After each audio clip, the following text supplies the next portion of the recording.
दास का ओम ब्रह्म सत्यम सर्वदा पूरन संपत जगत में प्रभ विश्वासी पाए मंगत ताके तरस से सब संकट मिट जाए पूरन संपत जगत में प्रभ विश्वासी पाए मंगत ताके तरस से सब संकट मिट जाए सच्चा गुरु हरि रूप है सकल जिया आधार मंगत पड़ियो चरण तिस कर दंडवत बारंबार साचा गुरु हरि रूप है सकल जिया आधार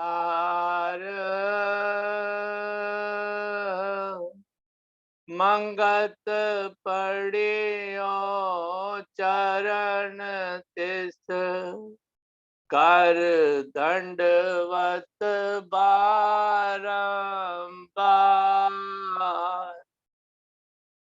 दास आज महाराज जी और भगत बनारसी दास में जो संवाद हुआ उसकी कुछ बातें आप लोगों के समक्ष रखेगा।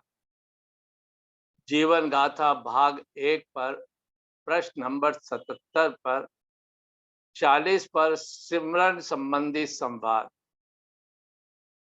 एक दिन जब आप अनुभवी वाणी लिखवा चुके तो आपने भक्त बनारसी दास से पूछा, क्या समझा? भगत जी, महाराज जी, दास का ख्याल ज्यादातर तो लिखने में ही रहता है। इस तरह लगातार लिखने पढ़ने से समझ में बात कम बैठती है। फिर भगत जी कुछ देर सोचने के बाद कहते हैं, महाराज जी, नाम जपते समय अक्सर श्वास भी और नाम भी भूल जाता है। मन नए से नए रूप खड़ा कर देता है और उसमें रंगरेलियां करने लगता है। इसका ये खेल किस तरह से बंद हो सकता? भगत जी ने ये प्रश्न जो है हम सब संसारियों के लिए महाराज जी से पूछा। हम सब संसारियों का भी यही हाल है। जब भी हम कोई प्रभु का नाम सिमरन करने बैठते हैं तो मन नए से नए चीजें हमारे सामने लाकर रख देता है। मन कभी भी उस ओर नहीं चलता जो भगत जी ने हम संसारियों के लिए ये प्रश्न गुरुदेव से पूछ लिया। अब मेरे गुरुदेव क्या उत्तर देते हैं? श्री महाराज, प्रेमी, सुरती एकदम कैसे एकाग्र हो सकती? क्या फरमा रहे हैं मेरे गुरुदेव?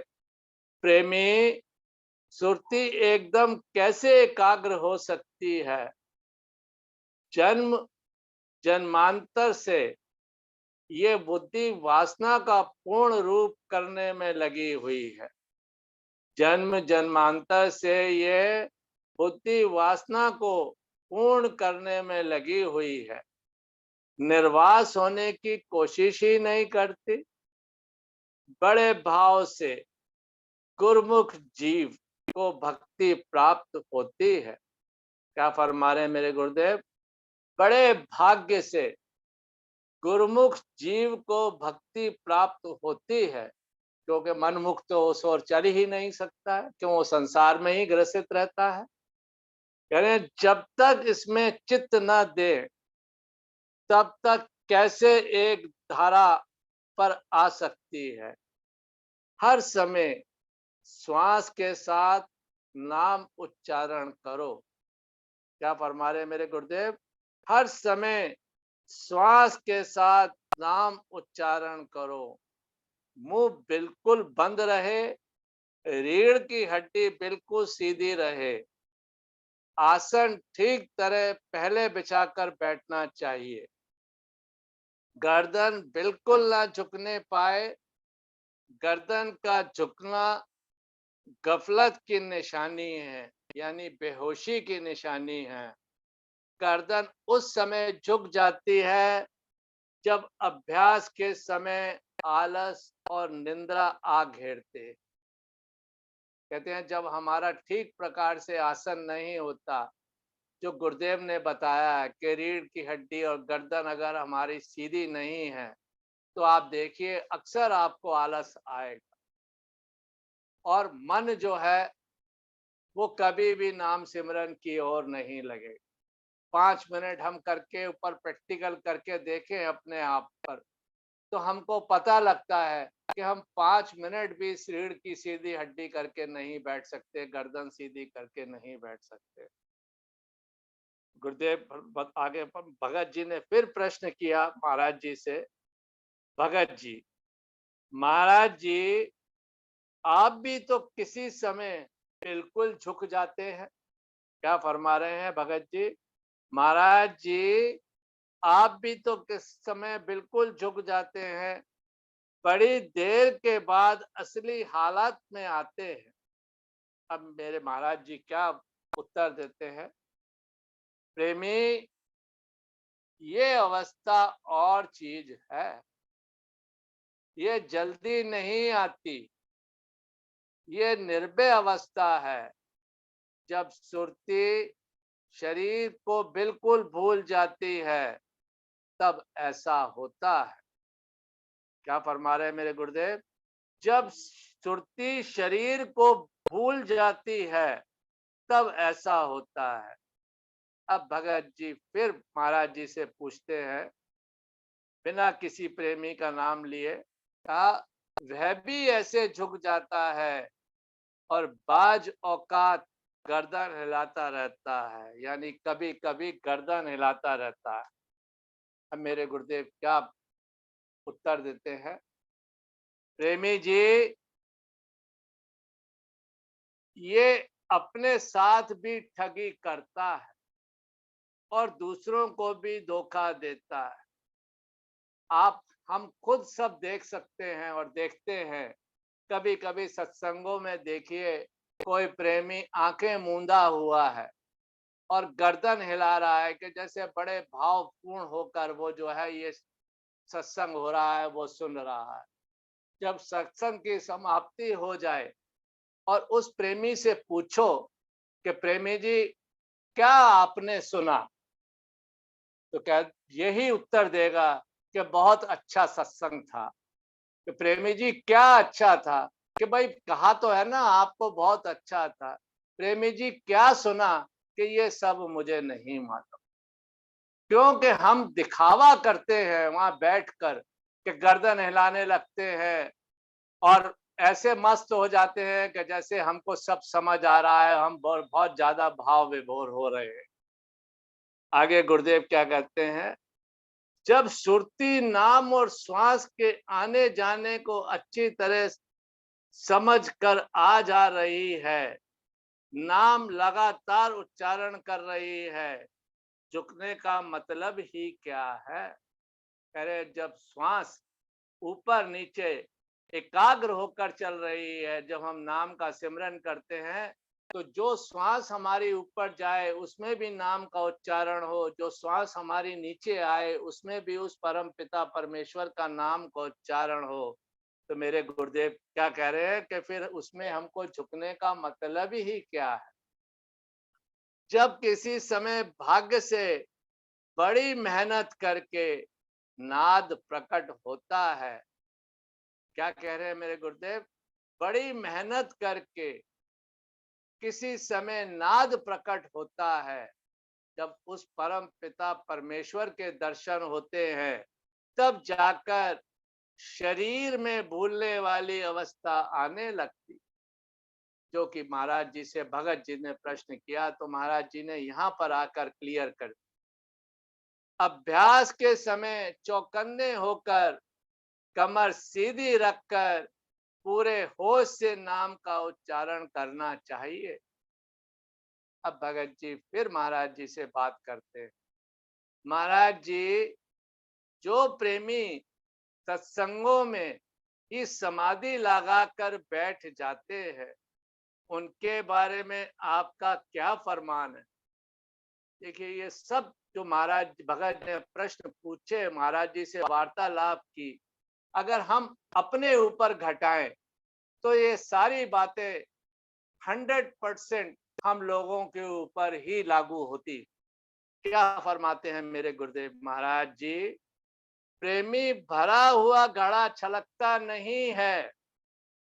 प्रेमी भरा हुआ घड़ा छलकता नहीं है, थोड़े पानी वाला ही आवाज दिया करता है। ये सब एक दिखावा है। इससे दूसरों को प्रभाव डाला जाता है कि मैं बड़ा तपस्वी हूँ, मैं बहुत पूजा पाठ करने वाला हूँ, अभ्यास में हर समय लगा रहता हूँ। असल में सत्संग में बाहोश होकर निर्मल चित्त से बैठक चाहिए, आंखें खोलकर विचार सुनने चाहिए। क्या बता रहे हैं मेरे गुरुदेव? आंखें बंद करके नहीं, दिखावा नहीं, कहा आंखें सुन खोल कर विचार सुनने चाहिए। भूल कर भी संगत में दिखावे वाली बात ना करें। अभ्यास बिल्कुल गुप्त रूप से करना चाहिए। बरसों गुजर जाएं, किसी को पता ना लगे कि ये क्या करता है। और हम देखिए कितना दिखावा करते हैं, कितने तरह के हम लोग प्रपंच रचाते हैं। तो मेरे गुरुदेव क्या कह रहे हैं कि किसी को पता ना लगे कि तुम अभ्यास कर रहे हैं। फिर भगत जी महाराज जी से बात करते हैं। महाराज जी, आप कृपा करके तब ही इस मन की चंचलता खत्म होगी। महाराज जी, आप कृपा करेंगे तभी इस मन की चंचलता खत्म होगी। ऐसा होना तो हमसे बहुत मुश्किल है। अब महाराज जी क्या उत्तर देते हैं? प्रेमी उच्च कोटि के सूरज नामी महात्मा पोटोहार के इलाके में चौहा भक्ता में हुए हैं। अब भी उनका खानदान भक्तों का खानदान कहलाता है। बाबा सूरज की सेवा में एक सेवादार आपसे कहने लगा, महाराज जी से, बाबा सूरज की सेवा का एक प्रेमी महाराज जी से कहने लगा, साईं जी, मुझे अल्लाह वाला रास्ता बतलावे। अब मेरे गुरुदेव क्या फरमाते हैं? नाम शहानी जात अहीर, सूरज मिलया सच्चा पीर, अल्लाह कहो ना कहो, सूरज सेती सच्चा रहो। गुरुदेव कहते हैं मतलब ये कि तुम अल्लाह को याद करो या ना करो, सिर्फ जितना समय हमारी हाजिरी में रहते हो, सच्चे दिल से खिदमत यानी सेवा की हुई तुमको निजात यानी मुक्ति बख्शेगी। तुम्हारी यही इबादत और बंदगी है। सच्चे जिज्ञासु को चाहिए कि मन, वचन, कर्म से गुरु भक्ति कमावे। क्या गुरुदेव ने 3 बातें बताई हमको? मन, वचन, कर्म से गुरु भक्ति कमावे। उसका नाम शहानी था, गौवे चराया करता था और दूध वगैरह बेचना उसका रोजगार था। सच्चे पीर श्री सूरज महाराज जी उसे मिल गए थे। गुरु परायणता का ही सबक दिया गया। उसकी कौम के लोगों ने काफी मुखालफ यानी विरोध किया, लेकिन वह आखिरी दम तक पक्का रहा। आशिक हमेशा पक्के ही रहते हैं। महापुरुषों की ऐसी बातें धर्म के मार्ग में सबक देने वाली हुआ करती हैं। जरूर सबक लेना चाहिए। फिर भक्त जी ने क्या प्रश्न किया आगे महाराज जी से? महाराज जी, आप इस कदर दीन भाव के शब्द प्रभु चरणों में उच्चारण करते हैं, क्या कारण है? आप तो अंतिम स्थिति यानी परम स्थिति प्राप्त कर ली है। अब इस पर मेरे जो गुरुदेव उत्तर देते हैं, वाकई में ही वो सुनने लायक उत्तर है, जो हम सब जीव मात्र के लिए गुरुदेव ने फरमाया। प्रेमी, इनका हिसाब किताब खत्म है। गुरुदेव कह रहे हैं कि प्रेमी, इनका हिसाब किताब खत्म है। ये सब तुम्हारे वास्ते बोला जा रहा है। क्या फरमा रहे हैं मेरे गुरुदेव? ये सब तुम्हारे वास्ते बोला जा रहा है। जो जो भी प्रेमी सत्संग में विश्वास रखने वाले होंगे, इस देववाणी में पढ़कर बार बार अपना आना जाना बंद करेंगे, यानी इस सत्संग के द्वारा उनका आवागमन जो है समाप्त हो जाएगा। इन शब्दों के द्वारा ही प्रेमी के अंदर प्रेम पैदा होता है। सतपद प्राप्ति के बाद और अधिक निर्वाण भाव ही प्रकट करना उचित है। तब ही ऐसी आनंदमय स्थिति प्राप्त हो सकती है।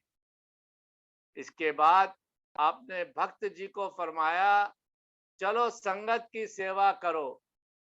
इस समय सत्संग का समय हो चुका है। कस्बे में पहुंचकर आप आसन पर विराजमान हुए तो प्रेमी चानन शाह ने यूं प्रार्थना की। चानन शाह जी, महाराज जी, हमको भी किसी रास्ते पर डालें, चरणों में जगह बख्शे। मेरे गुरुदेव क्या उत्तर देते हैं? श्री महाराज जी, प्रेमी, आगे जो कुछ कर रहे हो क्या वह ठीक नहीं है? चानन शाह जी, आगे पीछे क्या कर रहे हैं? साल में एक दफा जाकर खानदानी गुरु स्थान पर प्रणाम कर आते हैं। क्या कह रहे हैं चानन शाह जी? आगे पीछे क्या कर रहे हैं? साल में एक दफा जाकर खानदानी गुरु स्थान पर प्रणाम कर आते हैं। उस जगह जो ग्रंथ पड़ा हुआ है, अगर उसके दर्शन करने हो तो 101 रुपया भेंट रखकर दर्शन कर लिए जाते हैं। बगैर भेंट के दर्शन ही नहीं करने देते। ना मालूम कैसी पिछले गुरु मर्यादा चला गए हैं, ना मालूम कैसी पिछले गुरु मर्यादा चला गए हैं। इसे पढ़ना तो दूर, दर्शन भी इस जुर्माने के दिए बगैर नहीं होते हैं। आप भी ग्रंथ की रचना कर रहे हैं, इसकी ऐसी मर्यादा ना कायम कर देना। अब मेरे गुरुदेव कितना सुंदर उत्तर देते हैं। दास महाराज जी का जो बात पढ़ने से पहले एक बात कहना चाहेगा कि दास का अपना ऑन एक्सपीरियंस है कि एक परिवार को दास जानता था। उनकी यहाँ बेटी की शादी थी। अब हमारे यहाँ जो कोई कार्य होता है तो हम चाहते हैं कि पहला जो है कार्ड या निमंत्रण अपने गुरु को दिया जाए। तो वो जो गुरु जो उनके मन में जागृत आशा लगी कि साहब हम चलते हैं, गुरु जी हमारे दिल्ली आए हुए हैं, वहां चलकर हम इनको पहला निमंत्रण दे के आते हैं, उसके बाद दूसरा जो है हम कार्य शुरू करेंगे। जब वो गुरु दर्शनों के लिए गए, निमंत्रण देने के लिए गए, तो उनको मना कर दिया गया कि गुरु नहीं मिलते हैं। उन्होंने कहा भाई हम तो इतनी दूर से आए हैं, जयपुर से आए हैं और यहाँ तक हमें पता लगा। उन्होंने कहा नहीं नहीं, आपने कोई अपॉइंटमेंट नहीं लिया तो आपको मिलने नहीं दिया जाएगा। जब उन्होंने ज्यादा रिक्वेस्ट करी तो उनसे कहा एक 1100 रुपए की आप रसीद कटवा लीजिए तो आपके गुरु दर्शन करवा देंगे। तो उन्होंने 1100 रुपए की रसीद कटवाई और गुरु जी के दर्शन हो गए, उन्होंने निमंत्रण दे दिए। तो हमारे जो हैं लोग इस प्रकार से गुरु हैं। उन्होंने हमारे जो आज से 20-25 साल पूर्व ट्रस्टी थे, उनके यहाँ भी उन्होंने एक रिक्वेस्ट भेजी थी कि हमको जो है सत्संग के अंदर, समता योग आश्रम सत्संग के अंदर प्रवचन करने दिया जाए जिसकी फीस इतनी होगी। तो हमारे जो उस समय के ट्रस्टी थे, जो हमारे पूर्वज थे, उन्होंने ये कह के मना कर दिया कि यहाँ पर कोई पैसे किसके लिए प्रवचन नहीं किए जाते। तो इस प्रकार के लोग हैं। अब मेरे गुरुदेव इन्हीं चीजों का कैसे खंडन करते हैं, आप सुनिएगा। श्री महाराज जी प्रेमी की इन बातों को सुनकर हंस पड़े, फिर फरमाने लगे, प्रेमी ये तालीम खुली रखी जाएगी। क्या फरमाया मेरे गुरुदेव ने? प्रेमी ये तालीम खुली रखी जाएगी, भेंट श्रृंगार या चढ़ावा वगैरह के बारे में सब नियम लिखकर कलम बंद कर दिए जाएंगे। हर तरह वाणी उच्चारण होगी जिस तरह रोजाना सत्संग में सुनते हो। बाकी आपके वास्ते यही भजन बंदगी है कि इस महामंत्र का सुबह शाम अंदर ही अंदर में नियम पूर्वक सिमरन कर लिया जावे। ज्यादा बैठने का अभ्यास आपसे बन नहीं सकता, शारीरिक तकलीफ से बैठ नहीं सकते, टेक लगाकर जैसे भी हो सके समय पूरा कर लिया करो। तब गुरुदेव ने हमें हिदायत दी कि हम महामंत्र का जाप करें, किसी भी पोजीशन पर बैठ के करें। तो आज हम देखें सत्संगों में क्या हो रहा है कि आज गुरुदेव की कितनी हिदायत हम मान रहे हैं। हमारे गुरुदेव ने तो कितनी सख्त हिदायत दी। गुरुदेव, हम जगाधरी में जाते हैं, कुटिया में देखिए जाकर कि वहां पर कितनी ऊंची डाइस बनी हुई है। आज सत्संगों में, आश्रमों में देखो कितना प्रपंच रचा हुआ है। 1.5 फुट 2-2 फुट के ऊपर की स्टेजेस बनी हुई है। वहां पर जाके ग्रंथ विराजमान कर दिए गए, रख दिए गए और वहां पर बैठ के प्रवचन होते हैं। तो हम गुरु की अपनी बात मान कर रहे हैं, हम तो आडंबर कर रहे हैं, लोगों को दिखावा कर रहे हैं, गुरु के ऊपर तो चल नहीं रहे। आगे क्या कहते हैं? सत्संग समाप्त होने पर वापस शमशान भूमि में तशरीफ लाए और रात को निष्काम कर्म साधन का प्रसंग उच्चारण फरमाया। दूसरे दिन सुबह भक्त जी ने निष्काम कर्म के बारे में कुछ पूछा। आपने निम्नलिखित निष्काम और सकाम कर्म का भेद बतलाया। एक कर्म करके जीव बंधन में पड़ता है। अब मेरे गुरुदेव यहाँ पर निष्काम और सकाम कर्म का भेद बतला रहे हैं। कहा एक कर्म करके जीव बंधन में पड़ता है और एक कर्म करके छुटकारा पाता है। एक पलक भी कर्म कीड़ा से छूट नहीं सकता। मन में फल की आशा रखकर जो कर्म किया जाता है, क्या मेरे गुरुदेव फरमा रहे हैं? मन में फल की आशा रख के जो कर्म किया जाता है उसको सकाम कर्म कहते हैं। सकाम कर्म ही इसको आवागमन के चक्कर में ले जाते हैं। भाग्य से सत्संग और सत्पुरुषों की संगत द्वारा सूझ पाकर निष्काम कर्म के भेद को जानकर सत मार्ग में दृढ़ होता है। सिर्फ इधरो पुटना उधर लामना, यानी व्रति को संसार की तरफ से हटाकर करतार की तरफ लगाना है। यानी जो भी कर्म इससे बन आवे, सबको ईश्वर आज्ञा में समझते हुए फल की आशा ना रखकर करता जावे। तब बुद्धि निर्मल होते होते असली तत्व को जानने लगेगी। इसलिए असली निष्कामता उस समय उसके अंदर आती है जब नाद स्वरूप परमेश्वर को अपने घट के अंदर प्रकट देखता है। सकाम कर्म की भावना उस समय नष्ट हो जाती है। आकारमयी बुद्धि निराकार में तब्दील हो जाती है। सब कुछ प्रभु आज्ञा में विचारने लगता है। जब निष्काम कर्म हम करते लगते हैं तो हर जीव में हम उस परम पिता परमेश्वर का अंश देखते हैं।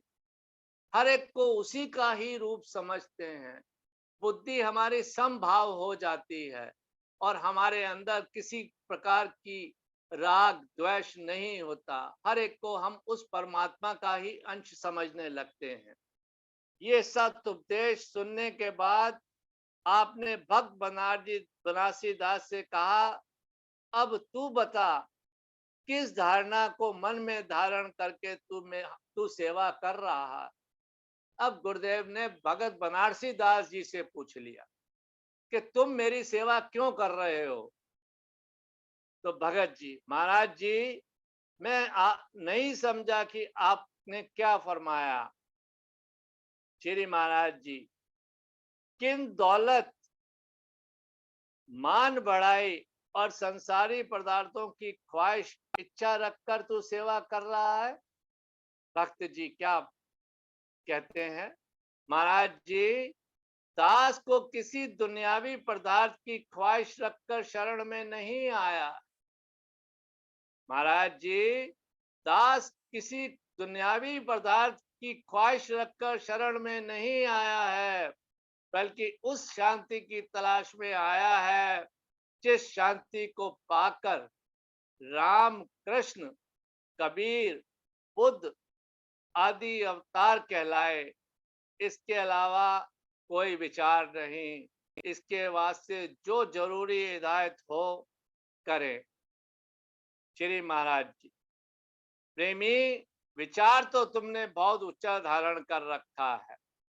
हाँ, कोई गोल निशाना जब तक सामने ना रखा जाए तब तक इधर नहीं जाता।